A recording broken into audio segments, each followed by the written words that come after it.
সময় এসেছে সত্যের পথে চলার দৃঢ় অঙ্গীকার নবায়নের। সময় এসেছে কৃতজ্ঞ চিত্রে ফিরে তাকানোর। সেই সব ত্যাগ তিতিক্ষার দিকে, যে ত্যাগের ফল আজকের এই জাগরণ।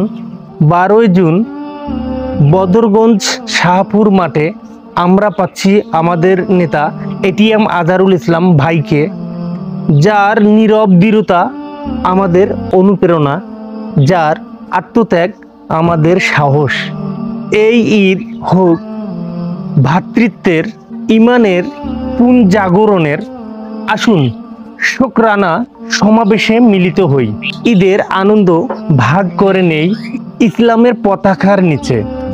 বাংলাদেশ জামাতে ইসলামীর নেতৃত্বে বদরগঞ্জ হোক দীপ্ত শপথের প্রাঙ্গণ। করে আমি ভালোবাসি তোমার।